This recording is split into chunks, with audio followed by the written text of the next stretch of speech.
Welcome to the थियो study hub. मेरा नाम है शिवानी असवाल। अब आज करेंगे बेटा चैप्टर 1 जो हमारा चल रहा है उसका पार्ट 3 जो कि लास्ट पार्ट है। इसमें ये खत्म हो जाएगा पूरे चैप्टर। विविधता तथा अक्षमता सेक में जिन बच्चों ने एजुकेशन लिया हुआ उनका making the workplace inclusive BA programme में 5th सेमेस्टर वाले बच्चों का सिलेबस देख लीजिए। ये 7 चैप्टर हैं आपके, जिसमें से फर्स्ट चैप्टर आपका चल रहा है। 2 पार्ट जो पिछले हैं वो नीचे आपको डिस्क्रिप्शन बॉक्स में मिल जाएंगे। पूरी प्लेलिस्ट का लिंक डला हुआ है। ये मेरी इंस्टा और टेलीग्राम चैनल आईडी है। कोई भी क्वेश्चन क्वेरी हो आप उनसे यहाँ पे पूछ सकते हैं। ये सभी सब्जेक्ट जो है मैंने आपके 5th सेमेस्टर के करा रखे हैं। नीचे आपको लिंक डिस्क्रिप्शन बॉक्स में मिल जाएंगे। इन सभी के 5th सेमेस्टर के सब्जेक्ट्स हैं आप ही के। ये आपका फर्स्ट चैप्टर का सिलेबस चल रहा है जिसमें काफ़ी सारे पॉइंट्स हैं और ये सारे ही इंपॉर्टेंट थे क्योंकि पहला चैप्टर है, बेसिक करवा रहे हैं इसमें। अब ये वाला टॉपिक्स करेंगे कि बहु विकलांगता क्या है, ये भी इंपॉर्टेंट है। ठीक है, विकलांग बच्चों को कैसे पढ़ाया जाए, क्या क्या उनके लिए किया जाएगा, ये बचे हुए टॉपिक्स करेंगे। स्टार्ट करेंगे। सबसे पहले क्या है विकलांगता और विविधता। इसमें क्या है कि विकलांगता को बारे में सिर्फ हम क्या सोचते हैं हमारे दिमाग में, सभी के दिमाग में। जब भी मैं विकलांगता बोलती हूँ तो हमारे दिमाग में क्या आता है, व्हील चेयर पर बैठा हुआ बच्चा। सभी के दिमाग में मान लो सब विकलांगता को सिर्फ इतना मानते हैं कि वो शारीरिक रूप से होते हैं। जो लोग देख नहीं पा रहे, जो लोग समझ नहीं पा रहे चीज़ों को, वो भी इसी में आएंगे। जो लोग मान लो अगर उनकी आँख में हल्का सा भी कुछ है ना दिक्कत, वो भी इसमें आएंगे। और 21 टाइप्स हैं आपके इसकी विकलांगता की विविधता वाले। 21 पार्ट टाइप आएंगे जिसमें से आप बेटा मिनिमम 10 से 15 तो कर लो। पेपर में देखो 21 आप कर नहीं पाओगे क्योंकि काफ़ी डिफिकल्ट लैंग्वेज के वर्ड भी आएंगे। वो सब आप कैसे करोगे, तो 10 से 15 तो करके ही जाओ याद मिनिमम। ठीक है, ताकि आपका पेपर अच्छा जाए। दूसरी चीज़ क्या कि दिमाग से रिलेटेड बहुत सारी चीज़ें हैं, मानसिक रूप से बहुत सारी चीज़ें आएंगी, वो सब इसमें इंक्लूड होगा। प्लस जो ये एसिड अटैक वाले हैं उनको विकलांगता में ऐड कर दिया गया है। अब पहले कम थे, 18-19 थे, लेकिन अब 21 कर दिए गए हैं, बढ़ा दिए गए हैं इनके टाइप्स। जिसमें एसिड अटैक वाले को इसलिए इंक्लूड किया ताकि इनको भी इनके अधिकार मिल सके। जैसे इनको पेंशन मिलती है, इनको खास सुविधाएं मिलती हैं, वो सब उनको भी मिल सके। उनको एसिड अटैक वालों को भी इसमें इंक्लूड कर दिया गया है। सारे टाइप्स करते हुए चलेंगे। जिसमें क्या है, सबसे पहले विकलांग लोगों को विविधता के एक आयाम के रूप में शामिल किया जाएगा। विकलांग व्यक्तियों के विभिन्न प्रकार, सारे प्रकार इसमें इंक्लूड होंगे। बौद्धिक के 6-7 आएंगे। ठीक है, 4-5 शारीरिक रूप से आएंगे।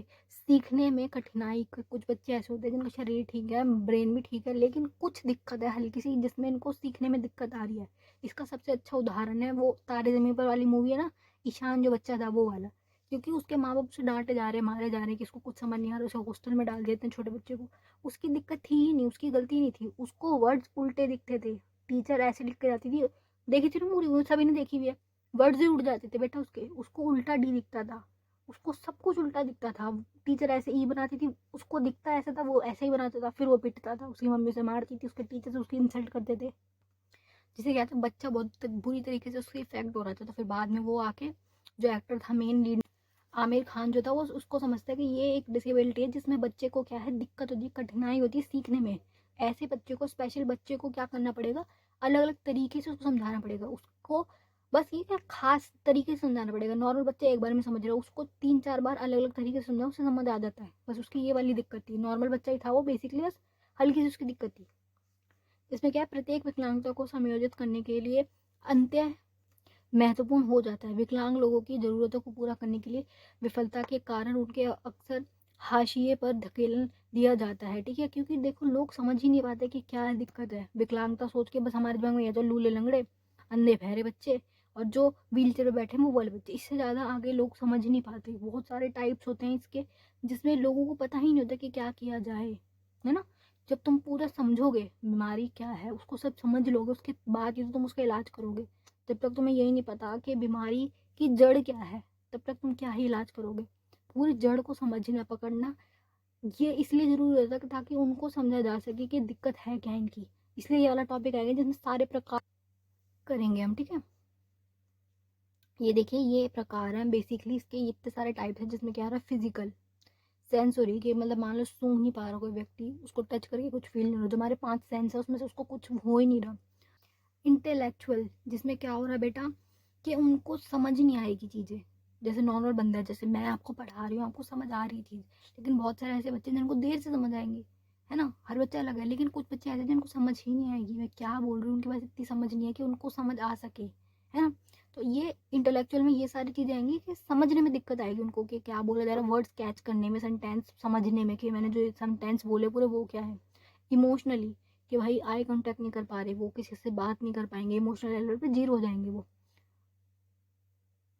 प्रोग्रेसिव डेवलपमेंट और डेवलपमेंट दो चीज प्रकार की कि विकास नहीं होगा। जैसे मानसिक विकास, मान लो कि बच्चा था, उसका शरीर तो बढ़ा, शारीरिक विकास हुआ, लेकिन मानसिक जो था, उसका जो मस्तिष्क था, उसका लेवल वही रह गया जब वो पैदा हुआ।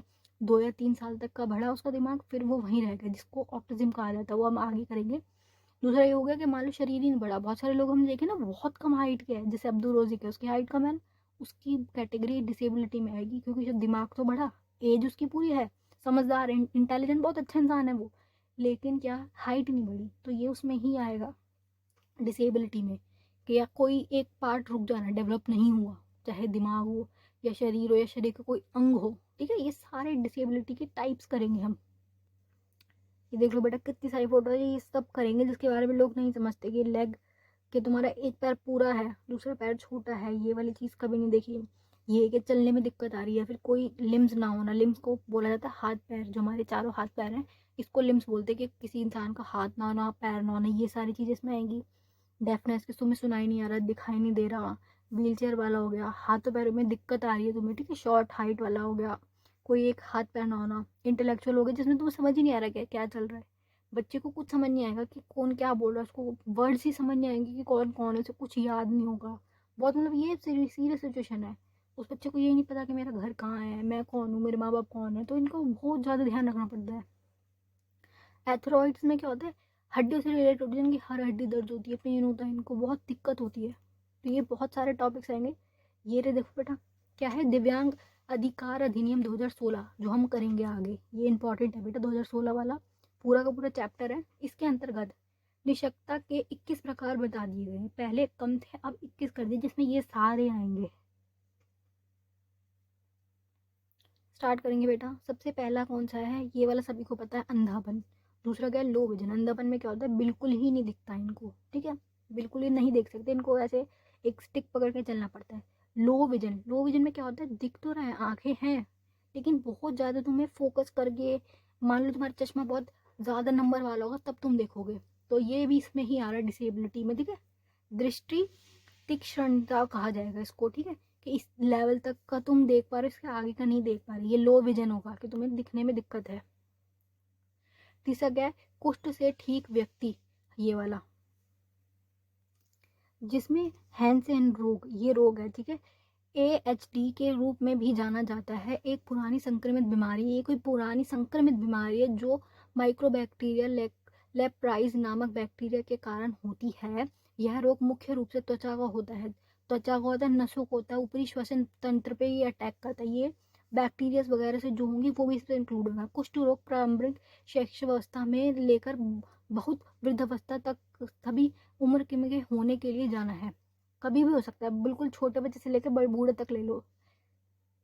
ले लेप्रिया से संक्रमण करने वाले लगभग 95% लोगों यह रोग विकसित नहीं होता। मतलब ये जो संपर्क करते हैं हम, मान लो बात कर रहे हैं, तो ये फैलता नहीं, 95% लोगों पे फैलता नहीं, बट ये अगर किसी इंसान में चला गया तो उसको ये वाली दिक्कत हो जाएगी, जिसमें त्वचा का रोग होगा, उसको नसों की दिक्कत आएगी, श्वसन तंत्र में दिक्कत आएगी, बोलते ना सांस लेने में जिनको दिक्कत आ रही वो। फिर क्या है, बहरापन, जो कि ये है कि सुनाई नहीं आ रहा, कुछ तो ऐसे हैं जिन्हें बिल्कुल नहीं आता, प्लस कुछ ऐसे होंगे जिनको बहुत कम आ रहा है। जो ये डेसिबल वाला सिस्टम है ना, ये देखो बेटा कि हमें इतने डेसिबल पे समझ आता है, लेकिन इससे ज़्यादा पे हम सुन नहीं पाएंगे, क्योंकि एक लेवल है, उसके बाद हमारे कान दुख जाएंगे कि ये बहुत ज़्यादा ही तेज़ है, लाउड वॉइस है, उसमें भी हम नहीं सुन पाते, प्लस अगर बिल्कुल कम कर दो तो भी हम नहीं सुन पाएंगे। तो डेसिबल जो है डिसाइड है। जैसे बेटा पानी को हम किस में नापते हैं, नॉटिकल माइल में, जो समुद्र वगैरह होती है, नदियाँ होती है, उसमें 1 नॉटिकल माइल, ये 2 नॉटिकल माइल में नापा जाता है, ठीक है। जमीन को कैसे नापते हैं, किलोमीटर में। वैसे जो जो साउंड की वेव्स आती है ना, इसको डेसिबल में देखा जाता है। तो ये कि ये डेसिबल की, अगर मान लो किसी व्यक्ति को बेसिक डेसिबल से नीचे भी सुनाई नहीं आ रहा, तो उसका ये बहरेपन में आएगी स्थिति। दोनों कानों में बोलने की आवृत्ति में 70 dB, डीबी मतलब डेसिबल, स्वर्ण हानि वाले व्यक्ति 70 से ज़्यादा जिनको हानि हो रही है, सुनने में कठोर, का अर्थ है दोनों कानों में बोलने की अवधि में 60 dB से 70 dB के सुनने में हानि वाले व्यक्ति, 60 to 70 तक भी जिनको नहीं आ रहा वो वाले व्यक्ति, ठीक है। फिफ्थ देखेंगे लोकोमोटर डेसिबिलिटी। क्या है बेटा, ये पैरों की विकलांगता है कि एक स्थान से तुम दूसरे स्थान पर नहीं चढ़ पाओगे, तुम्हारे जो पैर हैं वो फ्लैट फुट है। देखो बेटा अपने पैर की शेप देखो सारे एक बार, हमारे जो पैर है वो नीचे से कर्व से बने हुए हैं ना, सबने नोटिस किया होगा हमारे यहाँ पैर में गड्ढा सा बना हुआ है जिसके कारण हम अच्छे से चल पाते हैं। जिनके पैर ऐसे होते हैं ना बिल्कुल फ्लैट, उनको चलने में दिक्कत आती है, ये उसका नाम है, ठीक है। इसके वर्ड जो है लिख लो, इनके नाम लिख लो और समझ लो कि ये क्या है। इनको काफ़ी दिक्कत होती है चलने में, बट बेसिकली इसको किससे लिया जाता है, हड्डियों से, जोड़ों से और मांसपेशियों से। दिक्कत पैरों में आ रही है, चल नहीं पा रहा कोई बंदा, उसके पैरों की मसल्स वीक हैं, उसकी हड्डियां पैरों की वीक हैं, तो उसको दिक्कत आ रही काफ़ी। फिर सिक्स क्या है, बौनापन, ये वाला जिसमें हाइट ही नहीं बढ़ी। एक इंसान पैदा हुआ, थोड़ी सी उसकी हाइट बढ़ी, उसके बाद उसकी हाइट रुक गई, बहुत ज़्यादा कम हाइट वाले लोग जो होते हैं उनके बारे में। 6 तो बिल्कुल आसान था, ये लिख लो। अब ये क्या है, बौद्धिक अक्षमता, जिसमें इनके बारे में बात करेंगे कि मानसिक रूप से उनको दिक्कत आ रही है, ठीक है। जिसमें क्या है, सामान्य सीखने की अक्षमता, की नॉर्मल चीज़ें भी उन्हें समझ नहीं आएंगी। मानसिक मंदता, डिसीजन नहीं ले पाएंगे, सोच नहीं पाएंगे। लोग होते हैं ना जो बहुत हाई लेवल वाले होते हैं ना, दिमाग जिनका जितना हाई लोग है वो उतने चालाक मान लो तुम, के फटाफट डिसीजन लेते हो, क्विक डिसीजन, अच्छे डिसीजन, सब कुछ सोच के। तो ये कि जो ये वाले लोग होंगे इनमें ये सोचने की जो क्षमता है, ये जो हमारा सबकॉन्शियस माइंड है और जो हमारा बेसिक माइंड है उसमें इनको बहुत दिक्कत आएगी, इनको सोचने समझने में दिक्कत आएगी। ये भी इसी में आएंगे डिसेबिलिटी वाले में। बस ये कि किसी का लेवल नॉर्मल होता है, किसी का हाई लेवल होता है और किसी का बिल्कुल ही हाईएस्ट लेवल होता है जिसमें इनका सिचुएशन ऑटिज्म तक पहुंच जाती है कि इन्हें कुछ भी समझ नहीं आएगा, ठीक है। मानसिक बीमारियां भी आ सकती है इसमें। देखो एक तो बौद्धिक अक्षमता वाला अलग टॉपिक है, ये वाला मानसिक बीमारियों वाला अलग है, जिसमें दिमाग की बीमारियां आएंगी। जिसमें क्या है, मानसिक बीमारी में मानसिक विकास, सोच, सोच नहीं पाएंगे, मनोदशा, सोचने की तुम्हारी थिंकिंग होती है, हर इंसान की थिंकिंग होती है। कुछ लोग होते हैं बहुत पॉजिटिव सोचते हैं, कुछ नेगेटिव सोचते हैं, कुछ हद से ज़्यादा ही गलत सोचते हैं, जो बिल्कुल मरने वाले ख्याल होते हैं, वो सब चीज़ें आएंगी इसमें।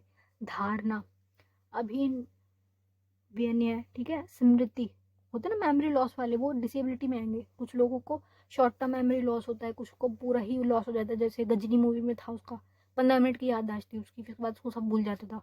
तो ये कि स्मृति वाला, मेमोरी से रिलेटेड जितनी दिक्कत आएगी दिमाग वाली आएगी, महत्वपूर्ण विकार है, ठीक है। जो निर्णय, व्यवहार, डिसीजन हम लेते हैं, हम अपने डिसीजन खुद से लेते हैं। देखो अब इस एज में बच्चे खुद डिसाइड कर दे कि क्या करना है, जैसे अभी आपने डिसाइड करा कि अभी पढ़ लेते हैं, बाद में रिवाइज कर लेंगे। ये भी तो डिसीजन ही हैं, छोटे छोटे पूरे दिन हम डिसीजन लेते हैं। बट अगर कोई बंदा डिसीजन ही नहीं ले पा रहा तो उसकी गिनती इनमें आएगी, मानसिक विकार वालों में। व्यवहार, बिहेवियर, कि तुम बाहर कैसे बिहेवियर कर रहे हो, घर वालों के साथ कैसे बिहेव कर रहे हो, किसके साथ कैसा बिहेव कर रहे हो, ये तुम्हारी जो सोच होती है हमारी खुद की, कि हमें किससे कैसा बिहेव करना है, उनको ये सब चीज़ें समझ नहीं आएंगी कि क्या किया जाए। सोशल बिहेवियर बेसिकली वो नहीं समझ पाएंगे। ऑटिज्म जो हम कर रहे हैं ना, ये साइन ऑफ ऑटिज्म है कि वो बच्चा चिड़चिड़ा होता है, हाइपर एनर्जी वाला होता है, किसी से आई कांटेक्ट नहीं कर पाता, किसी से बात करना पसंद नहीं करता, अपने आप ही किसी चीज़ के ऊपर पीछे पागल हो जाता है। तो कोई भी चीज़ उसको पसंद आ गई, पेन मान लो, कोई कपड़े उपड़े हो गए, उसके पीछे वो मतलब अपनी जान देने को राजी हो जाता है। उसको इतनी किसी चीज़ से एक लगाव हो जाता है, उसको वो फिर वो चीज़ चाहिए। उसे डेंजर का समझ नहीं आता। जैसे कोई बच्चा है, उसको तुम डांट दो, समझा दो कि बेटा यहाँ नहीं जाना, तो वो नहीं जाएगा, उसको पता है कि अगर यहाँ गया तो लग जाएगी मुझे, उसको समझाओगे मान जाएगा। ये बच्चे कुछ नहीं मानते, इनको कुछ समझ नहीं आता और इनकी बहुत ज़्यादा मतलब इनको समझाना बहुत डिफिकल्ट काम है, ठीक है। Autism spectrum disorder syndrome, AASD, एक न्यूरोलॉजिकल और डेवलपमेंट डिसऑर्डर है कि इनका डेवलपमेंट नहीं हो पाता। छोटे बच्चे का दिमाग जो होता है ना, वैसा ही इनका दिमाग रह जाता है, आगे नहीं बढ़ पाता इनका दिमाग। शरीर पूरा बढ़ता है, शरीर की शारीरिक क्षमता जो है, जो हमारे हाथ पैर की ताकत होती है, वो इनकी उतनी होती है, दिमाग बच्चे वाला। जो संचार व्यवहार को प्रभावित करता है, बोलना बोल नहीं पाते, ये पता क्या करते हैं, जो तुम वर्ड बोलोगे ना, जैसे मैंने बोला पेन, ये भी पेन बोलेंगे, ये रिपीट करते हैं। उनसे तुम पूछोगे ना तो कि आपका नाम क्या है, फिर वो रिपीट वही करेंगे, आपका नाम क्या है। जो आप बोलोगे वो रिपीट करेंगे, इन्हें समझ नहीं आता कि क्या बात बोली जा रही है, क्या रिप्लाई देना। संचार व्यवस्था इनकी जो होती है ना, कम्युनिकेशन जीरो हो जाती है। व्यवहार, बिहेव नहीं करना आता कि क्या बोलना है, आई कांटेक्ट नहीं कर पाते ये बिल्कुल भी, मतलब देख नहीं सकते हैं आंखों में, ये कुछ भी हिलते रहते हैं। उनको कभी भी गुस्सा आ जाता है एकदम से, ये इनकी बहुत बड़ी दिक्कत होती है। ऑटिज्म का निदान किसी भी उम्र में किया जा सकता है, ठीक है।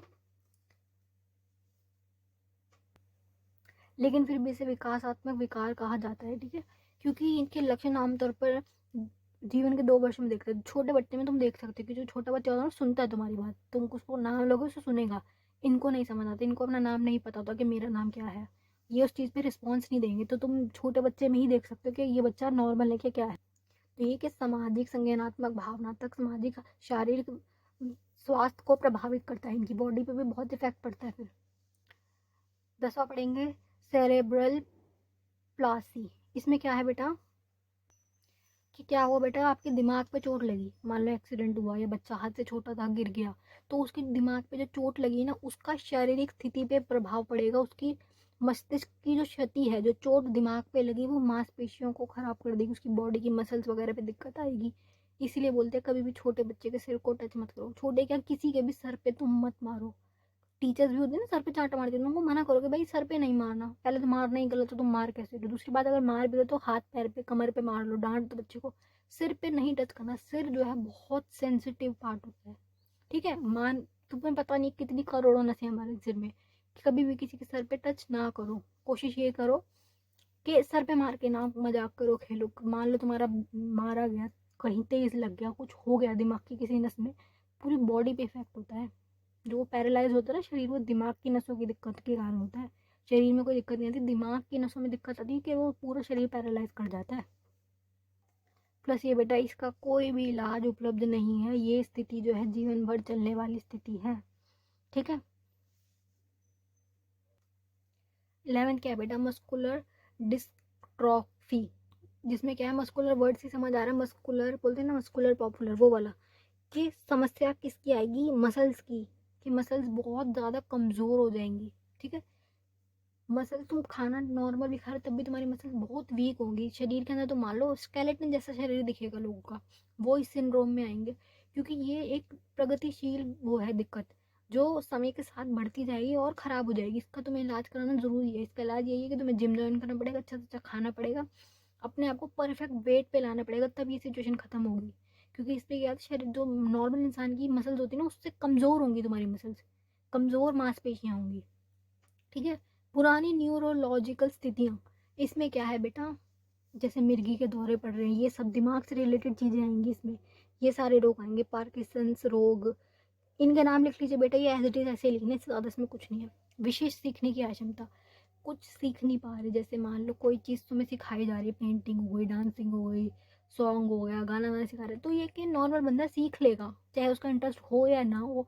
10-15 दिन लगाओ, ज़्यादा समय भी लग सकता है, बट वो सीख जाएगा। लेकिन इनको क्या है, सीख नहीं पाएंगे, दिक्कत आएगी। विशेष सीखने की अक्षमताओं में स्थिति में एक समूह में जो व्यक्ति सुनने और सोचने की क्षमता, लिखने की क्षमता, ये सब चीज़ें उसको समझ नहीं आएंगी, सीखने में बहुत दिक्कत होगी उसको। जैसे हम बोलते हैं ना कम अकल, वो ये वो वाली दिक्कत आएगी इसको, जिसमें बहुत दिक्कत है उनको समझाया जाएगा। जैसे गणितीय ज्ञान हो गया, मैथ्स हो गई। देखो मैथ्स ऐसी चीज़ है, बहुत सारे लोगों को नहीं आती, तो अब अपने आप को उसमें मत समझना।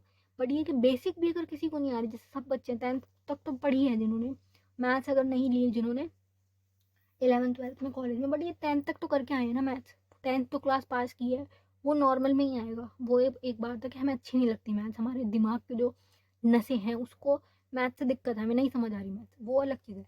बट ये कि बेसिक मैथ्स भी नहीं कर पाएंगे, ये इसमें आ रहा है। गणितीय ज्ञान हो गया, गणना हो गई, गिनती करना हो गया, काउंटिंग वगैरह उन्हें याद नहीं होती, कितना ही सिखा लो उनको काउंटिंग ही याद नहीं होगी। ये वो वाली सिचुएशन है।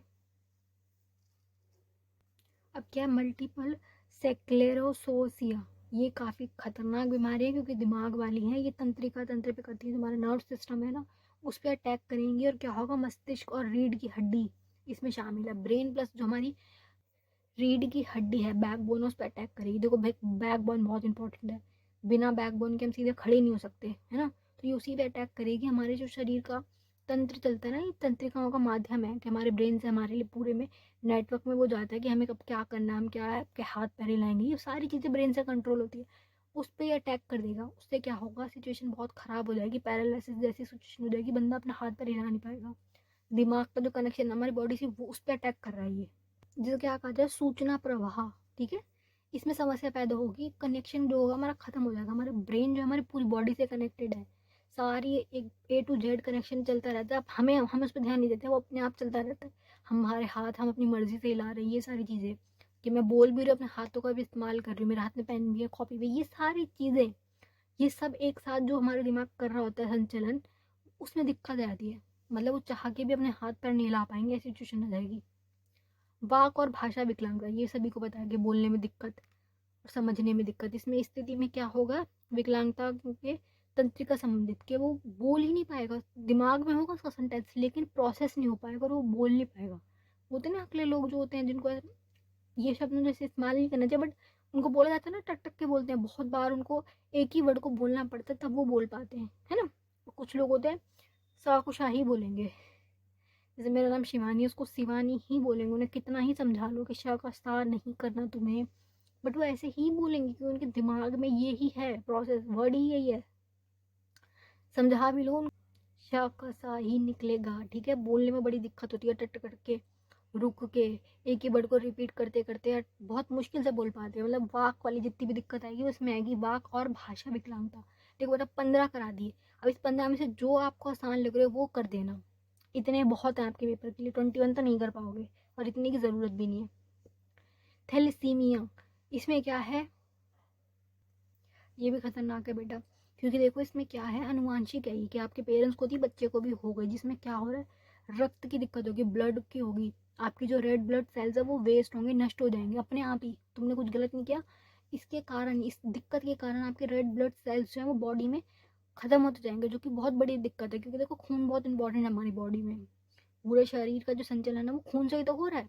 अगर यही नष्ट हो रहे हैं तो बहुत, उस बंदे को कितना ज़्यादा दिक्कत होगी, और जिससे एनीमिक हो जाता है। एनीमिया जो होता है ना, बच्चे बोलते हैं एनीमिक से होता है, कमजोर है, चल नहीं पा रहे, खड़े होते ही चक्कर आते हैं, जो ये बहुत सारे लोगों को होती है। ये वाली बात तो सभी को पता है कि जब बेड पे तुम लेटे हो, जैसे खड़े हो गए, तुम्हारा सर झूम जाता है पूरा, वो एनीमिया के कारण होता है कि खून की कमी है, ठीक है।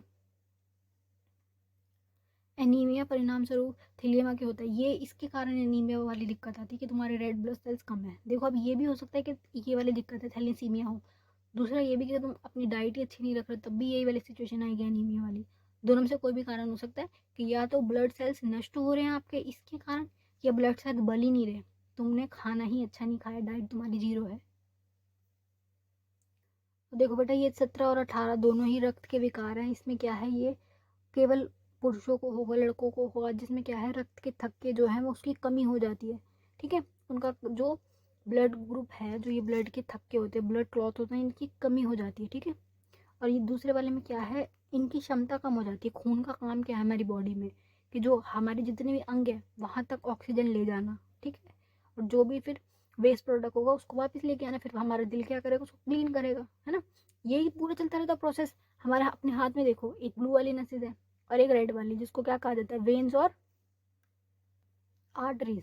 कि एक में साफ खून होता है ऑक्सीजन युक्त वाला, दूसरे में कौन सा था, गंदा खून, जिसे गंदा खून हम बोलते हैं। उसमें क्या होती है, कार्बन डाइऑक्साइड। ये पूरा प्रोसेस करने की जो क्षमता है ना, ये इनकी जीरो हो जाती है।